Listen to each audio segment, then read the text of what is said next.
దేవుడు నామానికి వందనాలు.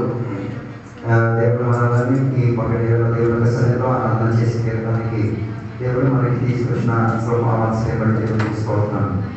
దేవుని యొక్క ప్రణాళికలో మనల్ని ఇంతవరకు క్షేమంలో అభివృద్ధిలో నడిపించుకున్నందుకు దేవుడు తీసుకోవడం. మేము ప్రస్తావించిన మాట మొదటి కలిసిన పత్రిక 14:4 అన్ని భాషతో మాట్లాడుతున్నవాడు తనకి క్షేమాభివృద్ధి కలిగజేస్తున్నాడు అన్నది ఒక మాట రాయబడుతున్నది. దాన్ని ఎక్కడైతే గ్రీక్ భాషలో ఓయినియోస్ అని చెప్పబడుతుంది. దాని అర్థం కట్టుకొని వచ్చి తీరుతున్నాడు.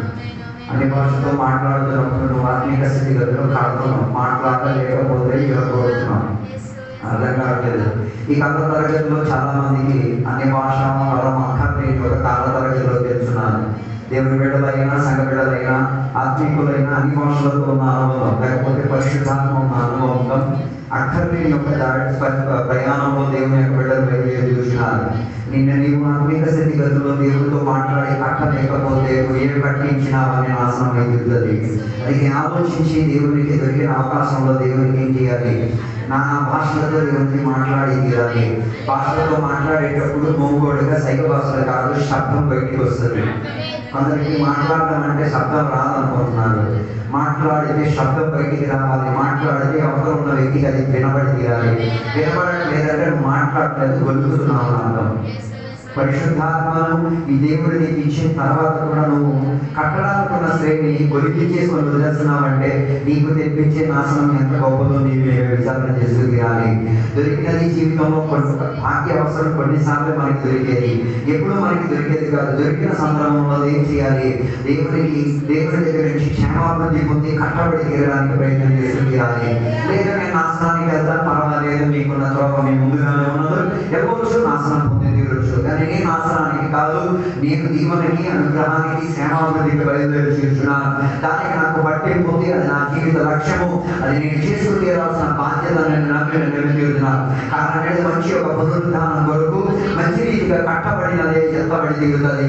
లేదు కట్టబడలేని ఏమైపోతుంది? పగిలి తీరుతుంది. అది ఇప్పుడు కాదు, తర్వాత కాలం రుజువు చేసి తీరుతుంది. అందుకే మనం చదివిన వాక్యమానములకు మనం వద్దాం. యెహోషువ గ్రంథం 14వ అధ్యాయం దాని మొదటి వచనం నుంచి 15వ వచనం వరకు చదివినప్పుడు ఇశ్రాయేలు ప్రజలకి దేవుడు ఆస్తిని వాటా చేసేటప్పుడు లేకపోతే కనాను దేశాన్ని వాటా చేసేటప్పుడు దేవుడు చేసిన కొన్ని ప్రణాళికల గురించి చెప్తున్నట్టుగా మనకి అక్కడ కనబడుతున్నది. దాని 12వ వచనం చదివినప్పుడు కాలేబు చెప్తున్న ఒక మాట, నాకు ఆ కొండని ఇచ్చి తీరాలి అన్న మాట నేను ప్రస్తావించి తీరుతున్నాను. కాబట్టి ఆ దినమున యెహోవా సెలవిచ్చిన ఈ కొండ ప్రదేశమునకు నాకు దయచేయము. అనాథులను ప్రాకారం గల గొప్ప పట్టణములను అక్కడ ఉన్న సంగతి ఆ దినమున నీకు వినబడేను. అక్కడ చెప్పిన ఒక మాట మనం చూస్తే కొండ ప్రదేశం, ఏ కొండ ప్రదేశం? అనాఖ్య మనుల్లో ఉన్న లేకపోతే దేవుని తెలియని, దేవుని ఎరగని, దేవుడితో అనుబంధం లేని, సాతానుతో ఆనందం కలిగి ఉండి సాతాను సేవించి సాతాను ప్రక్రియలో జీవించిన వారు నివసించిన కొండను నేనేం చేసి తీరుతాను, స్వతంత్రించుకు తీరుతాను అన్న మాటను ఎవరు ప్రస్తావించి తీరుతున్నారు? కాలేబు ప్రస్తావించి తీరుతున్నారు. ఈ పలుకల నేను నీకు అడిగే ఒక మాట, సాతాను సంహరించుతున్నది, సాతాను పట్టుకుని దోచుకున్నది. ఈ రోజు పట్టుకోగలిగి నీరేతట్టుగా ఉన్న ప్రయాణంలోనేనా నీ జీవితం జీవిస్తున్నది? ఈ పగటి వేళ ఒకసారి విచారణ చేస్తూ తీరాలి. లేదు సాతాను పట్టుకున్నది నాకు, సాతాను నాకు సంబంధం లేదు, సాతాను దోచుకున్నది నాకు అక్కర్లేదని చెప్పి తీరితే నీవు ఆయుష్ తరగతిలో దేవుని కొరకు సాధించి తీరలేవు. అలాగే కాలేబు అక్కడ చదివిన వాక్య భాగంలో చూడగలిగి తీరితే 85వ సంవత్సరంలో ఉన్నప్పుడు చెప్పిన మాట. ఈనాటి దేవుని బిడ్డలు 85 సంవత్సరాలు వద్దు, దేవుడు వద్దు, పాట వద్దు, ఆరాధన వద్దు, ఒక కుర్చీ పెట్టారు, ఒక మంచం పెట్టారు, దానికి ఒదిగిపోతారు. దానికోసమే మంది ఈనాడు తయారై తిరుగుతున్నారు. ఈ ముసలోడు చెప్తున్న మాట, 40 సంవత్సరాలు ఉన్న శక్తి, తీవ్రత, బలం నాకు ఇప్పుడు కూడా ఉంది. నేను దేవుని కొరకు ఏదైనా సాధించుకోగలిగి తీరేది. అందుకే పక్కన దేవుని బిడ్డలు ప్రస్తావించి తీరాలి. కాలేబు చెప్పినట్టుగా చెప్పగలిగి తీరుతావా? దేవుడు నీకు ఏర్పాటు చేసిన కొండలను ఈ పక్కటి వేళ అనాఖ్యుల చేతిలో నుంచి నువ్వు దోచుకోగలిగి తీరుతావా? దోచుకోలేకపోతే నీ ఆరాధన వేస్ట్, నీ కృపావరాలు వేస్ట్, నువ్వు వాక్యం విన్నది వేస్ట్, నువ్వు దేవునితో సహవాసం చేసి జీవించేది వేస్ట్, నువ్వు మార్పులు ఇచ్చింది వేస్ట్, నువ్వు దేవుని వరకు పరిచయం చేసినంత వేస్ట్, అవన్నీ వేస్ట్గా మారి తీరుతాయి. అందుకే పక్కన వేళ కాలేబు కలిగిన ఒక 5 స్థితిగతులను పక్కన వేళ నేను విస్తారపరిచి తీరుతాను. మొదటిగా 14వ అధ్యాయం 9వ వచనం చదివినప్పుడు చూడగలిగిన ఒక మాట, మోషే ప్రమాణం చేసి నీవు నా దేవుడైన యెహోవాను నిండు మనసుతో అనుసరించుదువి, మొదటిగా కాలేబు చెప్పుచున్న మాట తన విశ్వాసం దేవుని యొక్క వాగ్దానాన్ని స్వతంత్రించేటట్టుగా ఉన్నది. కొందరు ఇప్పుడు కూడా జీవించుచున్నారన్న పేరుకే వారిలో ఏం లేదు.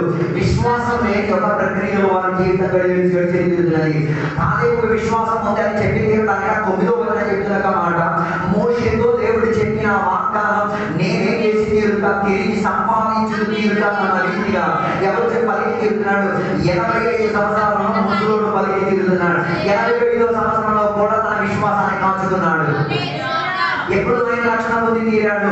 ఐగుప్తు దేశంలో నుంచి బయలుదేరినప్పుడు దేవుడికి ఉన్న రక్షణ ప్రణాళికలను ఏం చేస్తున్నాడు ఎరిగిన వాడు ఆ విశ్వాస ప్రణాళికలను ఏం చేస్తున్నాడు పిలిచి పట్టుకొని తన జీవితాన్ని వెతుక్కొని వెళ్ళితీరారు.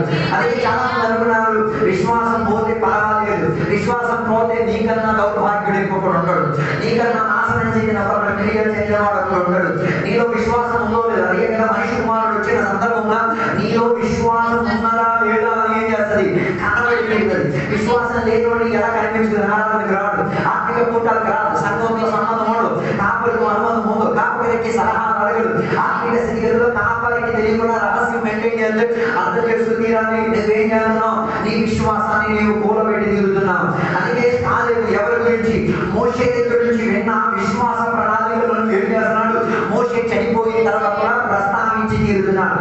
అదే ఈనాడు కొందరి జీవితంలో ఏం లేదు, విశ్వాసం లేదు. ఎందుకంటే రక్షణ పొందేటప్పుడు విన్న వాక్య సారాంశం ఇప్పుడు లేదు. పోయిన రోజు నేను విశ్వాసంతో మాట్లాడినప్పుడు రక్షణ పొందినప్పుడు ఆభరణాలు లేవు, ఇప్పుడు ఆభరణాలన్నీ వేసేసుకుని ఆరాధనకే పర్వాలేదులే, దేవుడే మన దేవుడు అనుకున్నట్టుగా అనుకుంటున్నాను. ఒకనాడు ఒత్తిడికి వదిలినది ఈనాడు ఏమై తీరింది?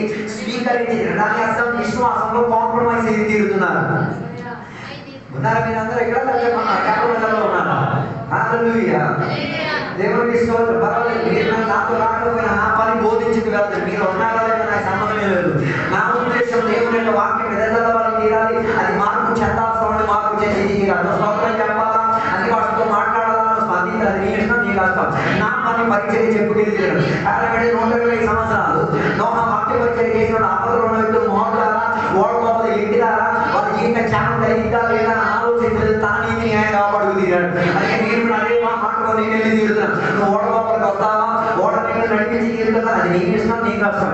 నేను చెప్పిన అనుకున్న ఉద్దేశం 85 సంవత్సరాలలో ముసలోడు చెప్పిన మాట ఏమి?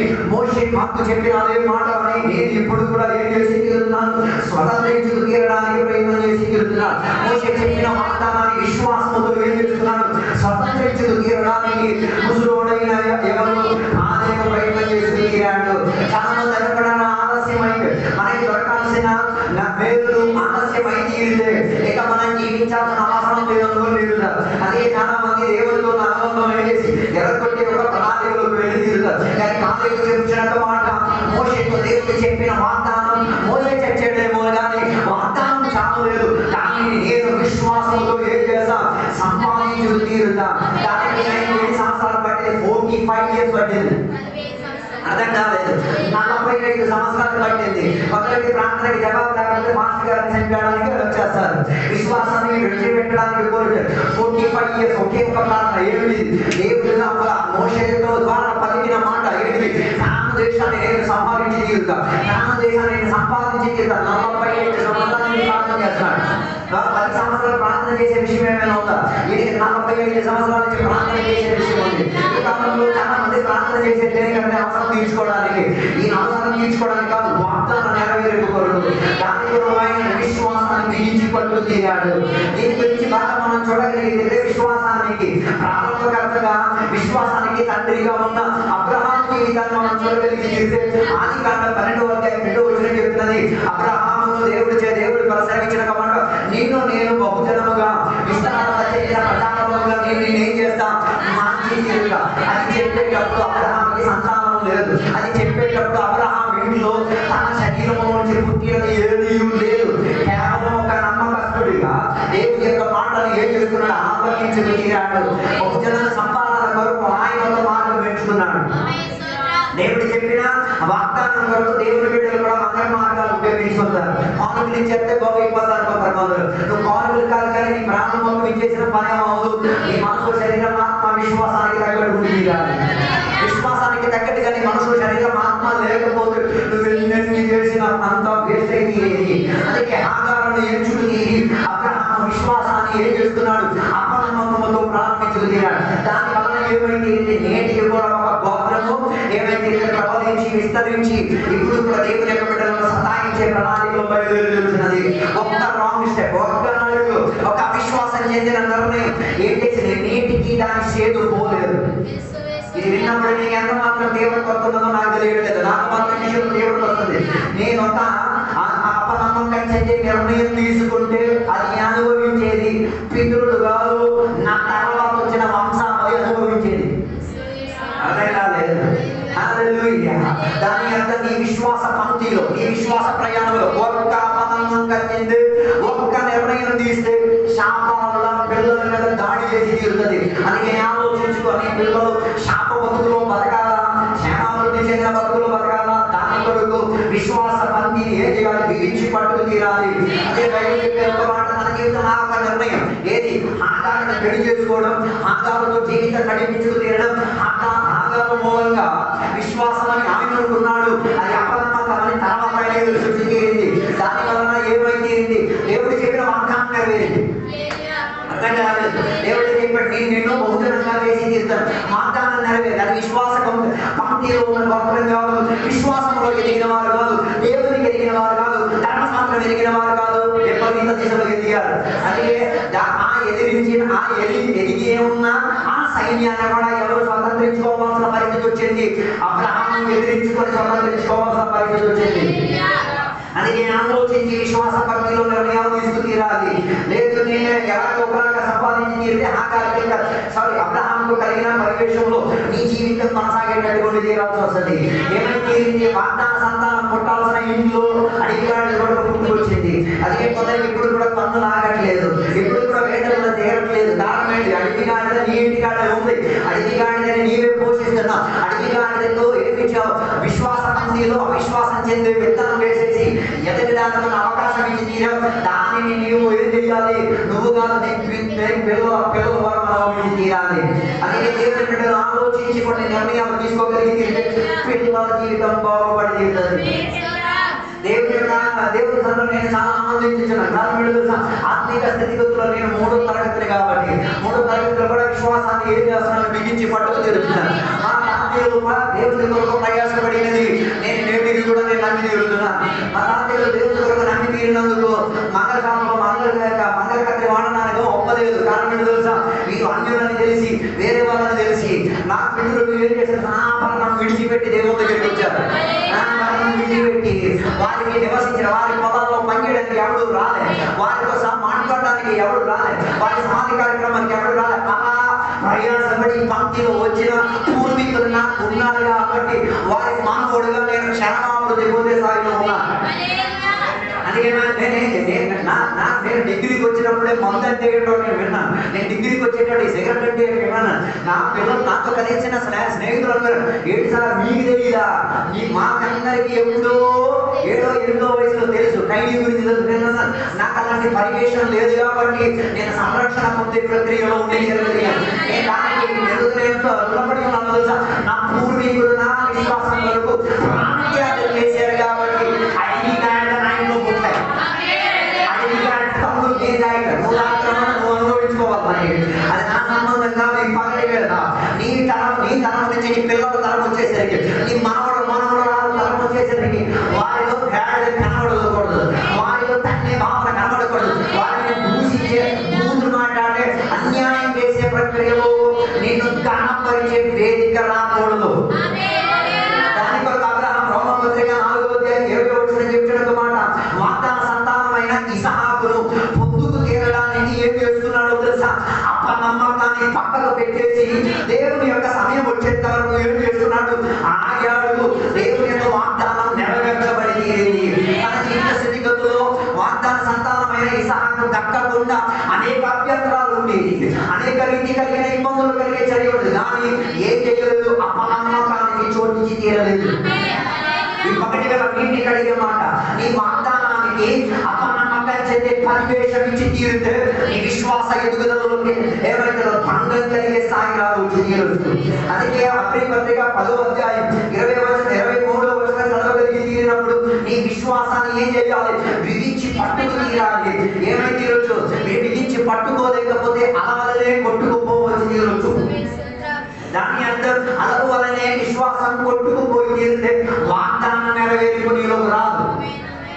అర్థం కాలేదు. వాగ్దానం నెరవేర్పు రాకుండా కొందరి విశ్వాసం అలలోలే కొట్టుకుపోతున్నది. అర్థం కాలేదు.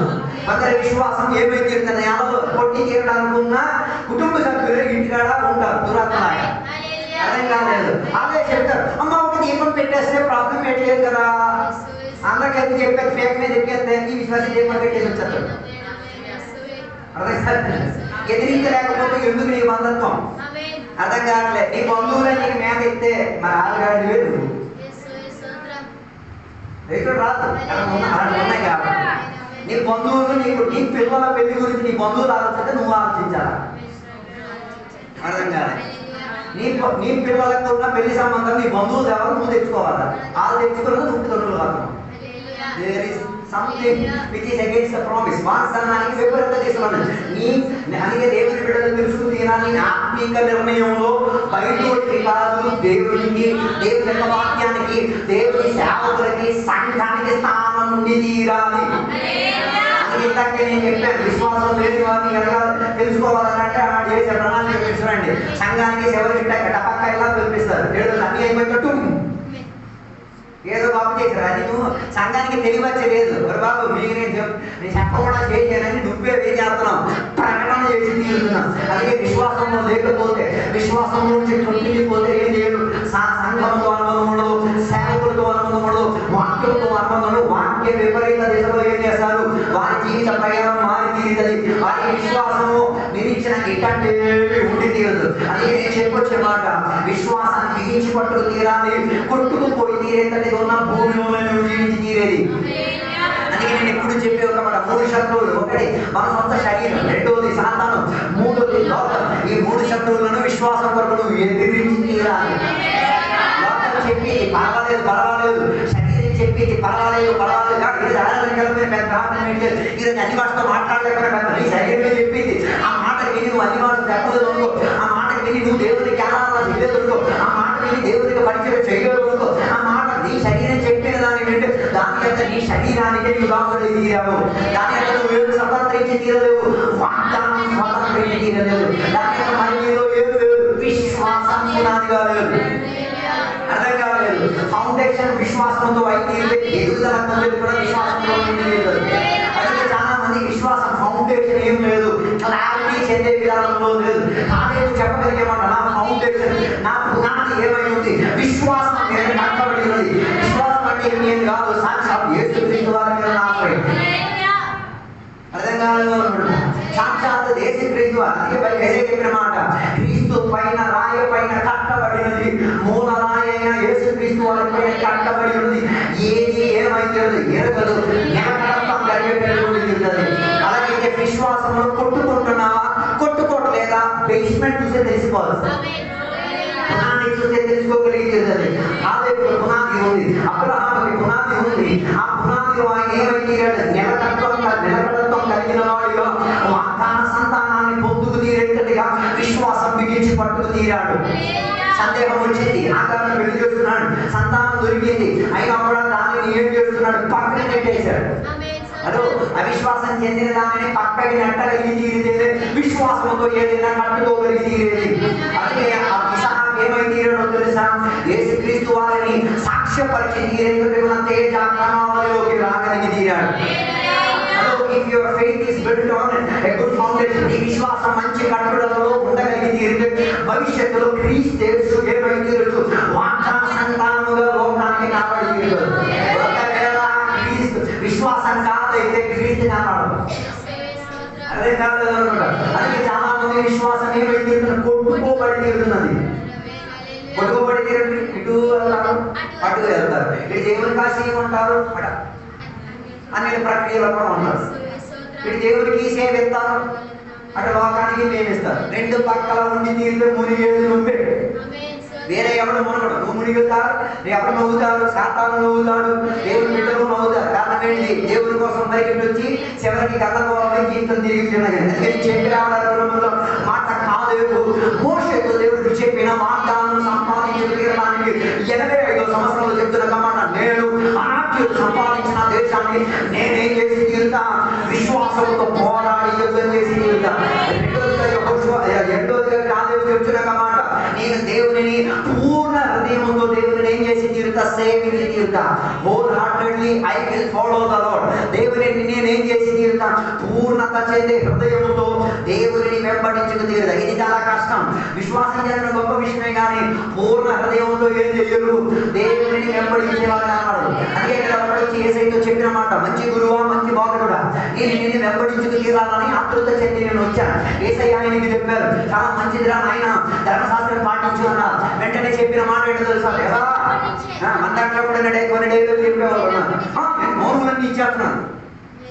ఓకే, కానుకలు ఇచ్చిన వాళ్ళకి అడుగుతున్న ప్రశ్న, ఏ డేట్ లో నువ్వు ప్రతి సంవత్సరం కానుకలు ఇస్తున్నావు? డేట్ చెప్పి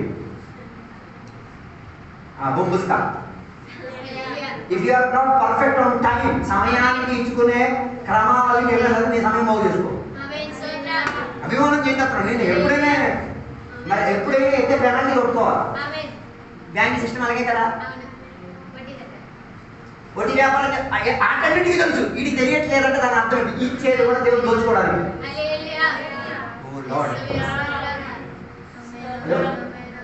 అర్థం కాలేదు. శాలరీ 5వ తారీఖు వస్తాయి, you have to fix it. 5వ తారీఖు శాలరీ పడినా పడకపోయినా, హలో, మరి దాన్ని ఎక్కడ సంపాదిస్తావు? మరి దానికోసం ఏదో నువ్వే చూసుకోవాలి. మరి కారణం ఏంటి? I'm fix. నేను ఈ విషయంలో ఏమై ఉన్నాను, ఫిక్స్ అయి ఉన్నాను. అందుకే కదా మలాకీ గ్రంథం చెప్తున్నమాట, దేని విషయంలో దేవుడు దోచేస్తున్నాడు, ఇచ్చుకునే విషయం, గివింగ్ అండ్ టేకింగ్. అందుకే బైబిల్ చెప్తున్నమాట, దేవునికి ఇచ్చే విషయంలో ఏం చేయాలి, జస్ట్ టెస్ట్ అండ్ సీ. ఏం చేసి దాని అర్థం మనకు అర్థం కావద్దు. అదే కదా ఇప్పుడు ప్రాబ్లం అయిపోతుంది. అర్థం కాకపోతే పాస్టర్ గారి మీద వీడికి ఎప్పుడు డబ్బు కోసమే తిరుగుతాడు. నువ్వు చెప్పుకో, నువ్వు డబ్బు, మరి నువ్వు దేని కోసం తిరుగుతున్నావు? ఎవరో చెప్పాడట, పాస్టర్ గారు పుట్ట కోసం తిరుగుతున్నాడు, మరి వేరే దాని కోసం తిరుగుతున్నాడు. మనం ఎలా ముందే పుట్ట వెళ్ళిపోతుంది, తెలియట్లేదు. అందుకే నేను చెప్పొచ్చా, టెస్ట్ అండ్ సీ. దేవుడిని ఏం చేయమన్నాడు అంటే దాని అర్థం ఇచ్చి అనుకుంటున్నామా? ఇచ్చి కాదు, ఇచ్చేటప్పుడు ఎప్పుడు ఇస్తున్నాం అమ్మాయి, హలో, ఏంటికి ఇస్తున్నామని. ఈ 5వ తారీఖు ఇచ్చినప్పుడు వచ్చే కాలంలో 5వ తారీఖు ఇచ్చుకోగలిగి ఏంటంటున్నా, హలో, ఇది ఎలాగంటే మా కూతురు నీకు పెళ్లి చేసి ఇచ్చేస్తానని చెప్పి డేట్ చెప్పేసి డేట్ ఎగ్గొట్టమే అనమాట. తర్వాత నీకు నచ్చిన డేట్ ఏర్పాటు చేసి మళ్ళీ ముందు చెప్పింది ఏమైపోయింది, అదే జరుగుతుంది. అందుకే టెస్ట్ అండ్ సీ. ఏమని దాని అర్థం, ఈ నెల 5వ తారీఖు ఇచ్చేటప్పుడు వచ్చే నెల 5వ తారీఖు ఇచ్చి తీరడానికి మీ చేతిలో ఏం ఉండదు, సొమ్ముండి తీరదు. అలాగైతే ఈ నెల 5వ తారీఖు ఇచ్చేటప్పుడు వచ్చే నెల గురించి ప్రార్థన చేయాలి. దేవా కరెక్ట్ 5వ తారీఖు సమానం ఇచ్చేయాలి, 5వ తారీఖు ఏం చేయాలి, ఇచ్చి తీరాలి. దాని కొరకు నేను ప్రయాసపడి తీరుతా, దాని కొరకు నేను పరిశ్రమించి తీరుతా, దానికోసం నేనే నాకేం చేయాలి, నా స్థితిగతి అన్ని బాగు చేసి తీరాలి. లేదా 5వ తారీఖు అయితే లాభమా నష్టమా? అర్థం కాలే. 5వ తారీఖు ఇస్తున్నది, 5వ తారీఖు ఇస్తే లాభమా నష్టం? That is test. మనం అంతా ఇచ్చేది టెస్ట్ అనుకుంటాం. ఇచ్చేది వాక్యం బాగా ఎలాగపోతే వాక్యం నేను మోసం చేసేస్తుంది. కొంతమందికి ఇచ్చే దాని గురించి హిస్టరీ లేదు, చరిత్ర లేదు, ఏం లేదు.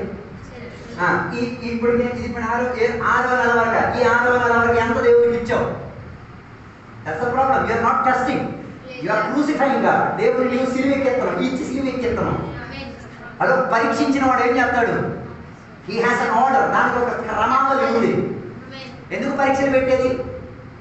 ఆన్సర్ మాత్రం రాయలేదు, కానీ ఎలాగ ఆన్సర్ వచ్చిందో తెలియదు అడిగి.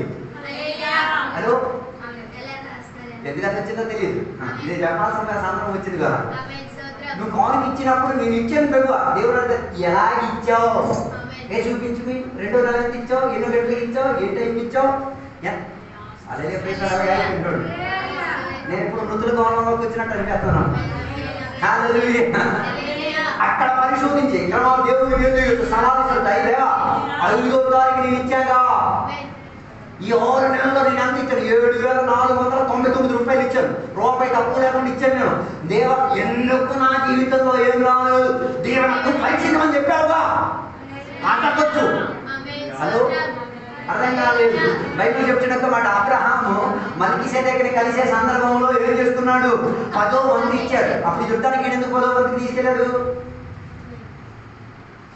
యుద్ధానికి వెళ్ళాడు, డబ్బు తీసుకుని ఎందుకు వెళ్ళాల్సి వచ్చింది? డబ్బు తీసుకెళ్ళాలి యుద్ధానికి, కారణం ఏంటిది? మనకి ఏం తినాలిగా. మనం అనుకున్నాడు యుద్ధం అంటే మనకు నచ్చిందాడు అవుతుంది కాదు. యుద్ధం అంటే వాళ్ళు డిసైడ్ చేస్తారు, ఒక ప్రాంతాన్ని డిసైడ్ చేస్తారు. ఆ ప్రాంతానికి వీరు వస్తారు, వాళ్ళు వస్తారు. మన ఈ చేతిలో ఏముండాలి? సొమ్ము ఉండాలి. సామాన్లు తెచ్చుకోవాలంటే పక్క ఊరో, పక్క సందో, పక్క గల్లీలో ఎక్కడికో తెచ్చుకోవాలి. అందుకే వీళ్ళు ఏం తీసుకెళ్తారు? డబ్బులు తీసుకెళ్తారు. డబ్బులు వాళ్ళ చేతిలో ఉండదు. అది బంగారం కింద ఉండొచ్చు, ఎండి కింద ఉండొచ్చు, ఇత్తడి కింద ఉండొచ్చు, విలువైన సామాన్ కింద ఉండొచ్చు. దాని అర్థం యుద్ధానికి బయలుదేరి చేతిలో ఏముంది? సొమ్ము ఉంది. సొమ్ము ఉన్నప్పుడే ఎవరిని గెలిచాడు? సాలేము దేశానికి చెందిన రాజుని గెలిచాడు. బైబిల్ ఆయన గురించి మల్కీసెదెకు గురించి చెప్పిన సాలేము దేశానికి చెందిన రాజు. ఆయన దేవుని యాజకుడు. కేవలం రాజు మాత్రం కాదు, యాజకుడు. దాని అర్థం మల్కీసెదెకుని చూచినప్పుడు ఈయనకి అర్థమైంది, ఇది వామ్మో, ఒక రాజుగా, ఒక యాజకుడిగా భావి కాల తరగతిలో, భవిష్యత్ కాల తరగతిలో ఒకడు అంటాడు, ఈయన యేసయ్యేమో. ఎలాగాలి వాక్యాలు ఎలాగకపోతే అంత డుస్కాయ.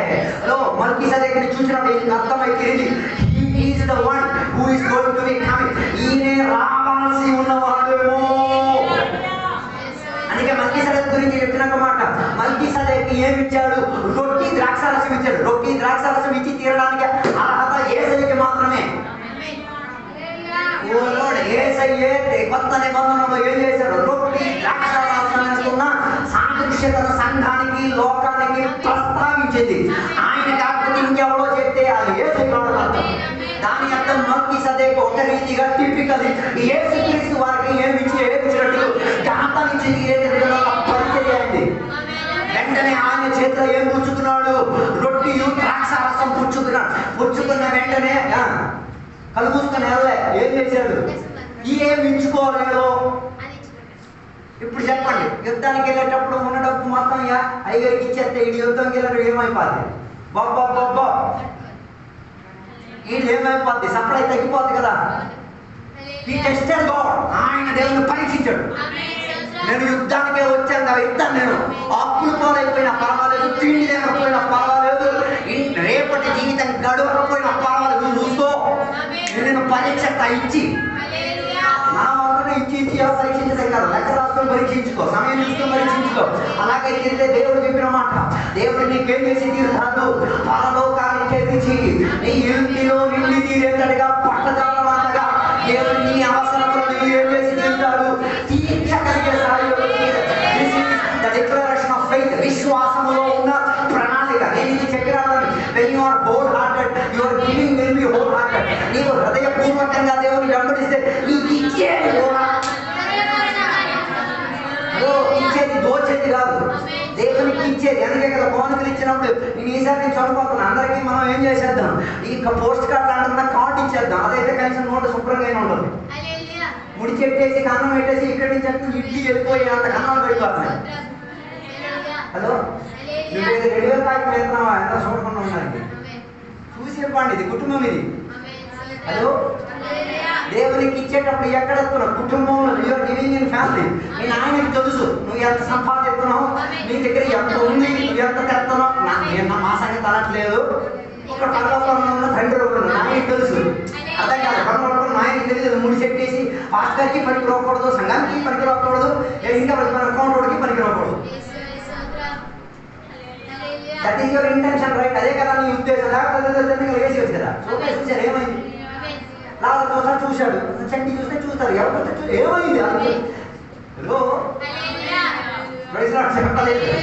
ఇది చెల్లించడానికి పాస్టర్ గారికి ఇస్త్రీ పెడితే ఎన్ని ప్రయోగాలు చేస్తున్నాం, మేమేం చేసేది? ప్రతిసారి దాన్ని ఇస్త్రీ పెడతాం. వేడి నీళ్ళు ఉన్న గ్లాసు పెట్టే దాన్ని ఏం చేస్తున్నాం సార్? ఇది చేసేటప్పుడు గుర్తించేదే ఉండదు sir. Give it to God, give it whole heartedly. ఏం చేయాలి? హృదయపూర్వకంగా దేవునికి వెంబడించేటప్పుడు, హృదయపూర్వకంగా పరిచర్య చేసేటప్పుడు హోల్ హార్టెడ్లీ. హలో, ఏం చేసేటప్పుడు? పరిచర్య చేసినప్పుడు పూర్ణ హృదయంతో చేయాలి. జీవించేటప్పుడు పూర్ణ హృదయం. మనం సాక్షి విందు కోసం డిక్లేర్ చేస్తాం. 1వ తారీఖు విందు, 10 గంటలకు కూడా భోజనం అవ్వదు. It's not whole heartedly. Hello hello, 10 గంటలకు కూడా విందు. 10 గంటలకు ఎప్పుడు? ఈ 9 గంటలకు విందు అయిపోయి ఎక్కడ కూకోవాలి? మనం ఇండైరెక్ట్ గా పేద సగం అది సగం అయిపోతుంది. ఇట్స్ నాట్ హోల్ హార్టెడ్లీ, పూర్ణ హృదయంతో కాదు. ఇప్పుడు అందరం వండినోడు ప్రాబ్లం కాదు, తిన్నోడు ప్రాబ్లం. కానీ తిన్నోడు ఇది రాలే. హలో, నువ్వు హృదయపూర్వకంగా ఉండే లేదు. సహోదరులు వండుతున్నారు, వాళ్ళకి మేము సహాయం చేసి తీరా 9 గంటలకి ఆయన కూడా లోపల కూర్చోబెట్టాలంటే హోల్ హార్టెడ్లీ నువ్వు 6 గంటలకు పోయి కూర్చుంటావు. అర్థం కాలేదు. నేను ఆడపడి అది ఎలా పడితే వండిని అది చర్చికి రాకపోయినా ప్రాబ్లం లేదు అంటే ఇట్స్ నాట్ హోల్ హార్టెడ్లీ. దాని అర్థం దేవుని ఏం చేయలేదు. అదే అందుకే వండిన కూడా తీసుకెళ్ళి దరిద్రం ఎందుకు నాకు చేయడానికి అసలు ఇష్టం ఇలా అడగండి, వండినోడికి ఇలా అడగండి. నీకేమైనా ఇష్టపూర్వకం చేస్తారా కష్టపూర్వకం చేస్తారా మంచి రాలేదు. మరి మీరేనా సహకరిస్తారా? మీరు కూడా సహకరించి చెప్తారు. ఇట్లా చెప్తే హలో ఇష్టపూర్వకంగా దేవుని వెంబడించుకు తీరాలి. ఎవరు వెంబడించి తీరారు? దేవునికి కాలేదు ఇష్టపూర్వకంగా దేవుని వెంబడించి తీరారు. సద్భక్తులు అందరూ దేవునికి ఏం చేశారు? ఇష్టపూర్వకంగా వెంబడించారు. దీనికి మంచి ఉదాహరణ ఎవరో తెలుసా? మోయాబు దేశస్తులు అయిన రూతు మంచి ఉదాహరణ. రూతు గ్రంథంలో వచ్చి మొదటి అధ్యాయంలో రూతు చెప్పిన ఒక ప్రాధాన్యత కలిగిన ఒక మాట ఉంది. దాని 14వ వచనం అనుకుంటా, సారీ 16వ వచనం అనుకుంటా. ఆమె చెప్పిన ఒక మాట 16వ వచనం.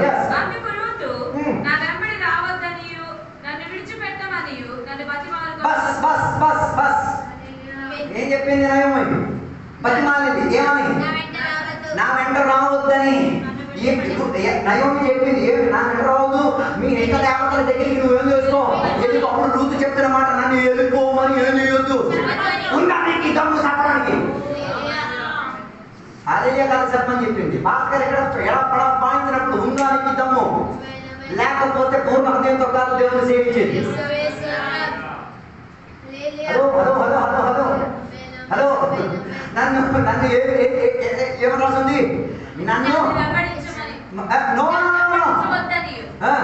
నన్ను వెంబడించొద్దని ఆడక తోప నేను రోన్లే ఏం పీకుతా పీకిని యాటిట్యూడ్ ఆఫ్ డీమన్, దురాత్మకి చెందిన యాటిట్యూడ్ అది. హలో హలో తోటి సంఘం పెట్టే నేను తిడతాడు, పబ్లిక్ లో తిడతాడు. మరి ఆయన నీకు ఎదురుతో శత్రువు అయిపోతాడు. హలో అయిపోయింది. ఆయన ఎందుకు ఏం చెప్తున్నాడు? నువ్వు బాగుపడాలా, అదే పూర్వకంగా చెప్తున్నాడు. నువ్వు నాశనం అయిపోవాలని కాదు. హలో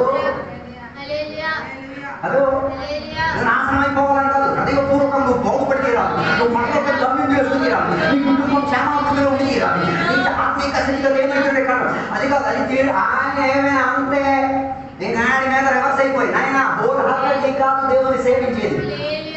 అందుకే రూతు చెప్పిన మాట నాకేం చేయొద్దు, బలవంత పరిచయం వెళ్ళిపోద్ది. హలో బలవంత పరిచయం ఎవరు వెళ్ళిపోద్ది?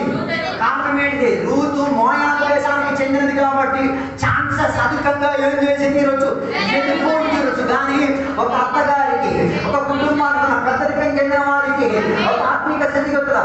నయోమి ఎవరికి సాదృశ్యం? ఇశ్రాయేలు ప్రజలకి సాదృశ్యం.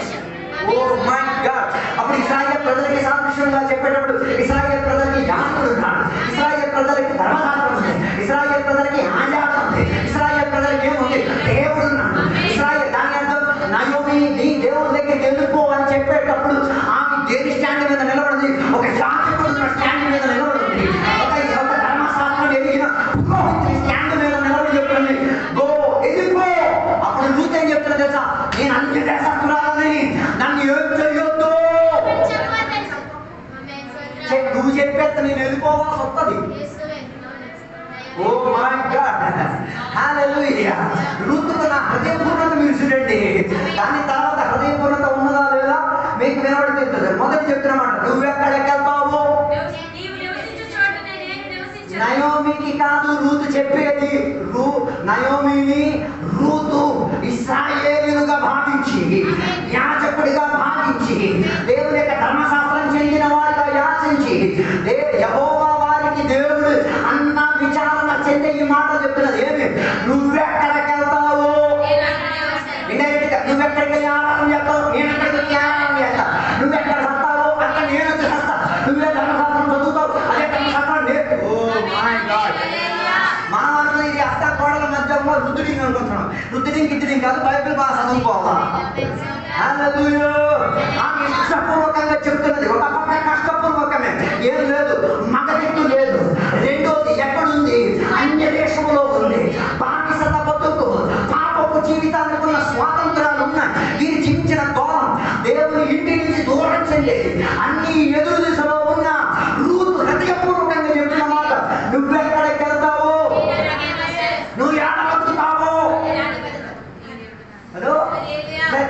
రక్షణ పొంది మారు మనసు పొంది పరలోకానికి గమ్యం చేసిన ప్రతి బిడ్డకి మనసు కలిగి తీరాలి. ఏమి దేవా, నువ్వు నన్ను ఎక్కడికి పంపిస్తావు, నేను అక్కడికి ఎందుకు వెళ్తాను?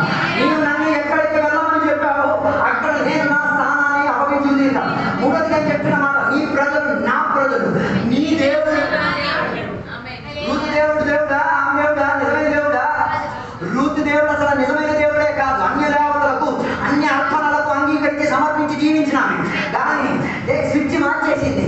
నేను హృదయపూర్వకంగా నయోమి అత, లేకపోతే నయోమి దేవుడు నా దేవుడు, నయోమి ఓ మై గాడ్, నీ ప్రజలు నా ప్రజలు అని చెప్తే రక్త సంబంధం ఉండాలి.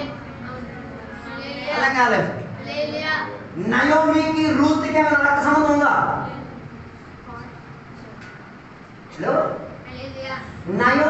ఇదే మనకున్న ఇబ్బంది. నయోమికి రూత్కి రక్త సంబంధం ఉంది. యేసుక్రీస్తు వస్తాయి ఎలాగితే కదా మనకి జీసస్ విల్ బి షోన్. యేసుక్రీస్తు వస్తే నయోమిని రూత్ని కావచ్చు, మోయాబుని ఇశ్రాయేలుని ఏం చేయొచ్చు? ఎక్కడే కులం లేదని చెప్పేది, ఎక్కడే మతం లేదని చెప్పేది. మతము కులంకి పిచ్చెట్టే దేవుడు పెట్టాలా? బాగా చెవికి వినండి. It's a decision. ఏమని? నీ ప్రజలు లేకపోతే మార్గం విడిచిపెట్టి వెళ్ళిపోయామ్మా. స్వాతంత్రం తలుపులు ఈజీగా తెరవబడింది, రోడ్డు చాలా సూపర్ ఉంది, నో ప్రాబ్లం. నా కులం కావాలి, మతం కావాలి, సూపర్. నేను దానికి ఎప్పుడైతే తీసుకుని చెప్తాం. హలో హలో, నా రక్తంతో లేదు నా ఇంటికి వద్దు. హలో, అందుకే కదా దేవుడు పెట్టినాను గొప్ప అన్ని భాషలు ఆరాధన చేస్తారు. కులం తక్కువ ఉన్న పిల్లలకి ఏం చేయడు, పెద్ద కులం చేస్తాను. దాని అర్థం నేటికి పాత సామాన్లు ఇప్పుడు కూడా ఏం చేస్తున్నాం? వాళ్ళు అదే చేస్తున్నాను, నువ్వు అదే చేస్తున్నావు. హలో, పోయిన రోజు నేను ఒక దేవుని బిడ్డ సాక్ష్యం నేను విన్నాను. అమెరికా నుంచి మంచి చదువులు చదివేసి ఏం చేయలేదనుకుంటారు. ఇక్కడ ఏదో క్లాస్ సెమినార్ అటెండ్ చేయడానికి 3 నెలల కోసం వచ్చాడు. ఆ వచ్చిన కుర్రోడు అక్కడున్న ఆ సెమినారీలో ఉన్న ఒక పాప ఆ తల్లి వ్యభిచారం చేసేసి జీవితం పోషించి చివరికి చచ్చిపోయింది. ఈ పిల్లని ఎవరో దత్తుకు తీసుకొని అక్కడి నుంచి ఎక్కడికి వచ్చింది? క్రైస్తవులు ఉన్న హాస్టల్లోకి పాప వచ్చింది. ఈ పాప కూడా ప్రణాళిక కలిగింది, బైబిల్ సెమినారీలో వెళ్ళి ఏం చేయాలి, చదవాలి. ఈ చదివే ఈ ప్రణాళికలో దేవుడు ఆ ఆస్ట్రేలియా నుంచి వచ్చిన సేవకులతో హృదయం మాట్లాడడానికి ప్రారంభించింది. నేను తెలుసా, ఆ పాపే నువ్వు పెళ్లి చేసుకోవాల్సి తీరినది. దేవుడి దగ్గర ఎడతడగా ప్రార్థించింది. ఈడేమో తెల్లవాడు, అదేమో నల్లది, అదేమో ఉంటుంది combination, black and white colour TV లాగా. వీడు రోజు ప్రార్థన, దేవా మేమందరం తెల్లవనే, ఈ నల్ల మా ఇంటికి వచ్చేది ఎలాగైపోది? దేవుడితో పోటీ పడుతున్నాడు. దేవుడు ఆయనతో వ్యక్తిపరంగా మాట్లాడాడు, అమ్మలే. రెండోది వాక్యోపదేశం చెప్పేటప్పుడు దేవుడు ప్రవక్త ద్వారా మాట్లాడాడు. ఆయన ఏ విషయంలో నువ్వు దిగులు పడుతున్నా, అది నేను ఇచ్చేదే, దానికి నోవు అని చెప్పొద్దు. అప్పుడు వెంటనే ఆ సెమినారీలో ఉన్న పౌరహిత్యంలో ఉన్న సేవకుల దగ్గరికి వెళ్ళి, అయ్యా ఆ పలానా పాప నేను డేటింగ్ ఏం చేయట్లేదు, ప్రేమించట్లేదు, నేను పెళ్లి చేయాలని కోరుతున్నాను, దానికి ఏమైనా సౌకర్యాలుంటే మా పేరెంట్స్ వచ్చి మీతో మాట్లాడతారు. సింపుల్ గా డీల్ చేశాడు. చూడండి, నేను వచ్చి మాట్లాడతాను, మా పేరెంట్స్ వచ్చి, మరి తర్వాత పేరెంట్స్ ఒప్పించారు. పేరెంట్స్ బాగా నీ తొందరపడే చిత్రాలు వచ్చారు. దేవుడు పేరెంట్స్ తో అక్కడ మాట్లాడు. ఏమని తెలుసా? నీ కొడుకు చెప్పిన కుమార్తెని ఏం చేయొచ్చు, నీ ఇంటికి కుమార్తె చేర్చుకో. ఉపవాసము వ్యాధము నోరు బంధించబడి సింహప్ప నోరును బంధించదేవా, ఐగుప్తు దేశంలో ఉన్న కుక్క నోరును బంధించిందేవా, ఈ వచ్చినది సింహ కుక్క నాకు తెలియదు, ఈ నోరుని ఏం చేయాలి? తిరిగి వచ్చి ఎయిర్పోర్ట్ లో దిగినప్పుడు బంధించాల్సిన ఏం అవసరం లేదు. ఎస్ ఈ యాక్సెప్ట్ నీ జరిగింది. పాప ఆస్ట్రేలియాకి వెళ్ళిపోయింది. వాళ్ళ ఇంట్లో ఇప్పుడు కూడా సాక్ష్యమే. వాళ్ళిద్దరు రోడ్డు మీదకి వెళ్తే ఇద్దరు ఇది నాలోడు ఏం చెప్పేది?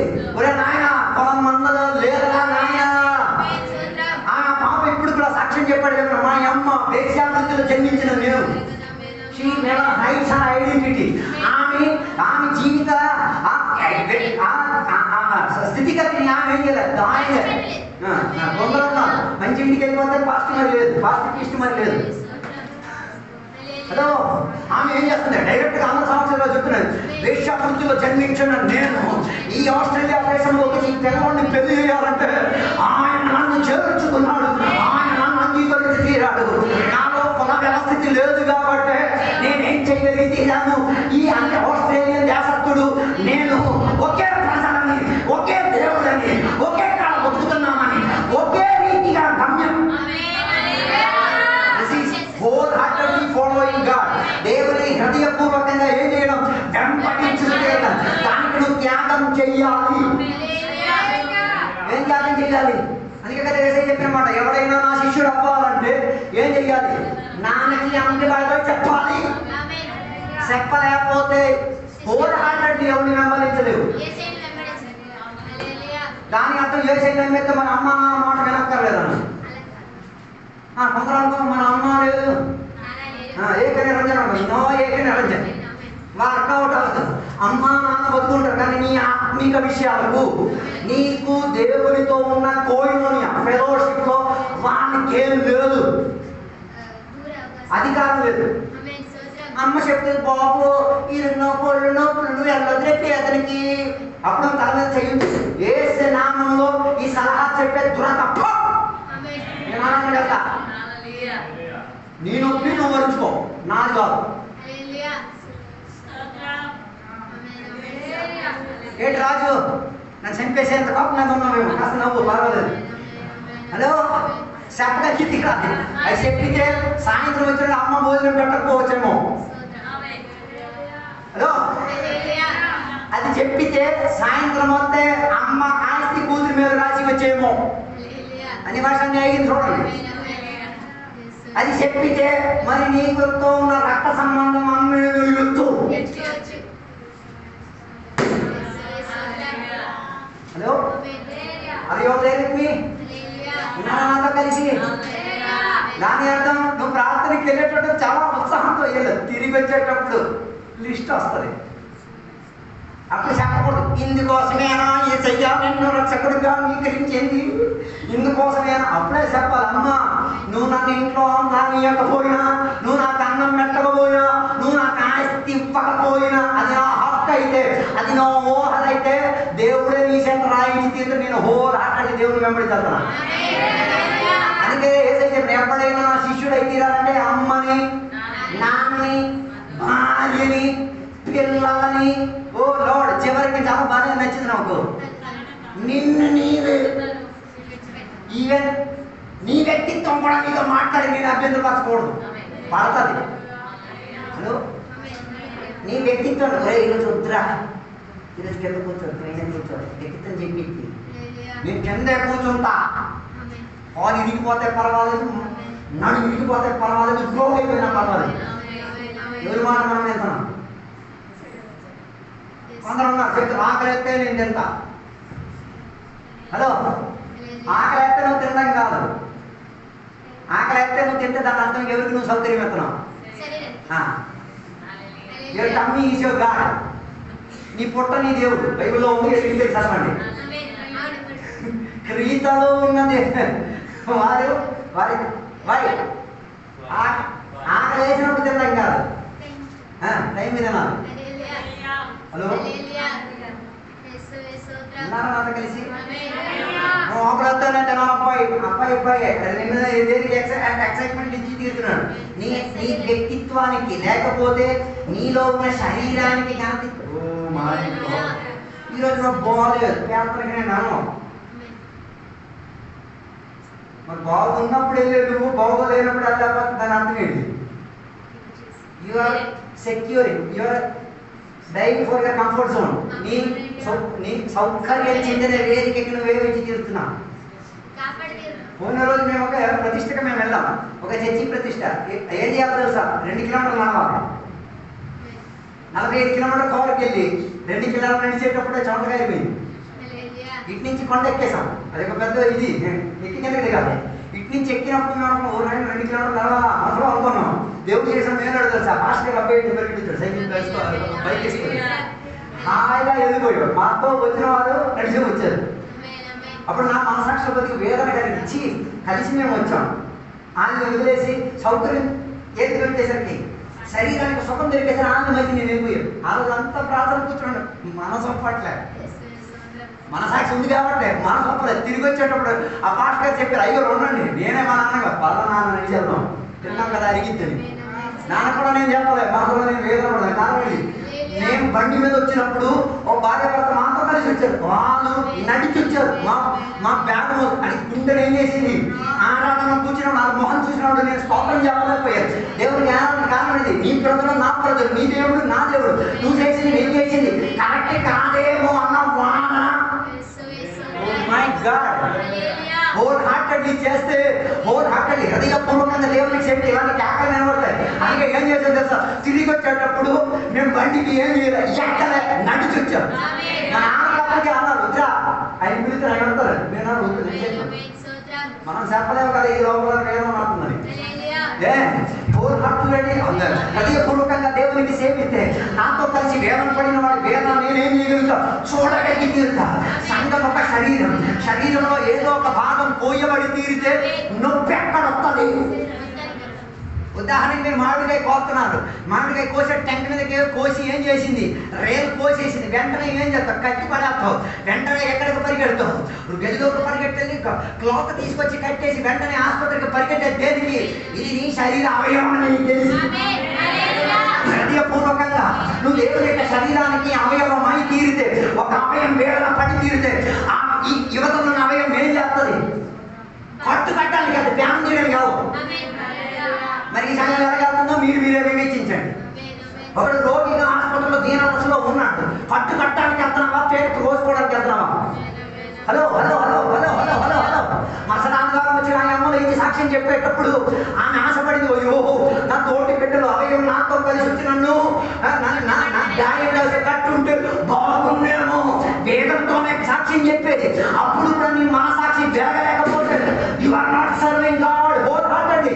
నువ్వు దేవుడిని పూర్ణతతో కాదు సేవించేది, నటించి దేవుడిని సేవిస్తావు.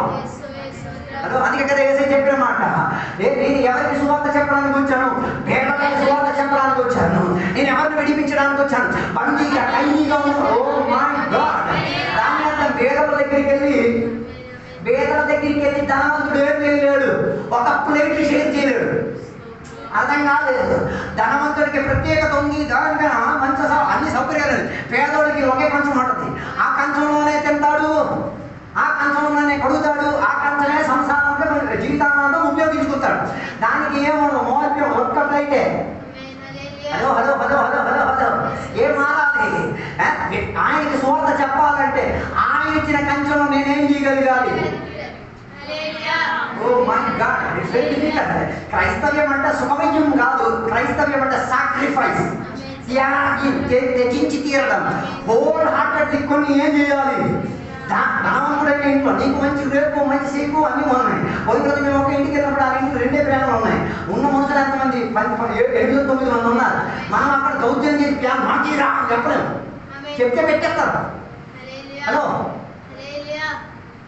మరీ ఎండ 43 డిగ్రీలు ఎండకు మాడిపోతాను, మనం చెప్పలేము ఏమని. ఆ ప్యాన్ నాకే పెట్టు, నేను అన్ని చెప్పాను కదా.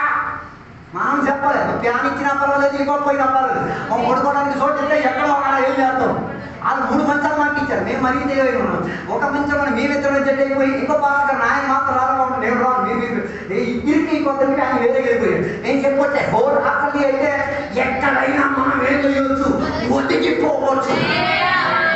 రూతు చెప్పొచ్చు, ఒదిగే దాన్ని కాదు నేను, అడిగే దానిని కాదు నేను, కలిసే దానిని కాదు నేను, but I am ready to sacrifice. నేను త్యాగం చేసి తీరడానికి. ఎవరిని కలవకుండా ముందు ఓయేసని కలవకముందు ఓయేస యేసుక్రీస్తు వారికి సాక్ష్యం ఇచ్చి, ఈవెన్ బిఫోర్ సీయింగ్ జీసస్, యేసయ్యను చూడక ముందు రూతు చెప్పిన నిర్ణయం చూడండి, I am ready to sacrifice. నేను త్యాగం చేయడానికి రెడీగా ఉన్నా. అందుకే నాకు బలం పెట్టద్దు, వెనుకోమని చెప్పొద్దు. నేను వస్తా, నేను దేవుడిని సేవిస్తా, నీ ప్రజలు నా ప్రజలు, అన్ని నీరైపోతే చివరికి అంటే నీ దేవుడు she found out the God. ఆమె దేవుడిని కనుగొంది. ఎలా? నయోమి ద్వారా, త్రూ ఇశ్రాయేల్. హలో, ఇశ్రాయేల్ ద్వారా. అందుకే కదా యేసయ్య క్రమావళిలో రూతు ముద్దమ్మ పాత్ర వహించింది. Oh my god, hello, Ruth క్రమావళి, సారీ, యేసయ్య జన్మ క్రమావళిలో ఎవరు స్థానం తెచ్చుకున్నారు?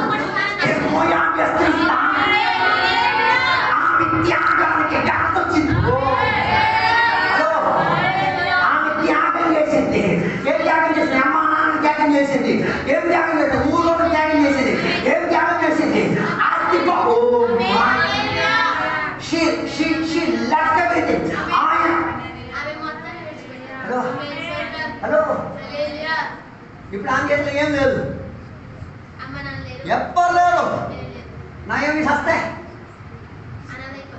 పాట వచ్చేది, ఎవరు లేని ఒంటరిని అందరితో తనులు కాసి అనాదిగా నిలుచున్నాను, ఎవరు లేరయ్యా. కానీ చాలా నయోమి దేవుడు చాలా నయోమి అక్కడికి ఎక్కడికి ఎక్కడ ఒక మాట చెప్తుంది, నన్ను మన అలా పిలవద్దు, అయ్యో నన్ను మనం ఏం చేయొద్దు, నా పేరుతో పిలవద్దు, నన్ను ఏమని కావాలి సేవలు సేవలు. అవును, ఎందుకు సేవ వచ్చింది? దేవుని రొట్టె అని చెప్పిన ఇంట్లో రొట్టె అయిపోయేసరికి రొట్టె కోసం పెట్టావుగా, ఈ చర్చిలో బల్లాలను ఇవ్వట్లేదని చెప్పి బల్లాల నుంచి కాదు వినిపించావుగా, దొరికిందా? బల్లాలను దొరికిందేమో, జీవితం సగం లేదు. మనకి 3 వేలు తీరింది, ఒక్క డెసిషన్ కి 3 చెప్పారు. అదో వచ్చింది 4, ఇప్పుడు అందరూ అయ్యారు. వచ్చింది 4, చివరికి వాళ్ళు ఎంతమంది అయ్యారు? 8 మంది అయ్యారు. 2, 4, 6 సారీ భర్త వారిగా 2 పిల్లలు, వారికి 2 టోటల్ 6 పీపుల్. 4 వెళ్ళి అక్కడ 6 అయ్యారు. అమ్మయ్య మల్టిప్లై ఎదిగా బాగుంది, వెరీ గుడ్ వెరీ గుడ్. తర్వాత చచ్చిపోతారు చూడు, 3 పెట్టి ఇంటికానికి బయలుదేరి చెప్పాలి అన్నీ చెప్పలేదే. మరి ఒకే రోజు వెళ్ళిందా, ఒకే గంటలో వెళ్ళిందా, ఒకే పూటలో వెళ్ళిందా, మరొక ఇంటికి మీ దేవుడు అడగండి. ఒకే ఇంటి కాడ నుంచి ఏం వచ్చింది? 3 పెట్టెలు ఎక్కినాయి. ఒక పెట్టి ఎక్కితేనే చెక్కి దులిపేసి వెళ్ళిపోయారు చూసండి. 3 పెట్టెలు ఒకే ఇంటి కాడ నుంచి లెక్కించేటప్పుడు 4వ పెట్టి కూడా లెక్కేవి.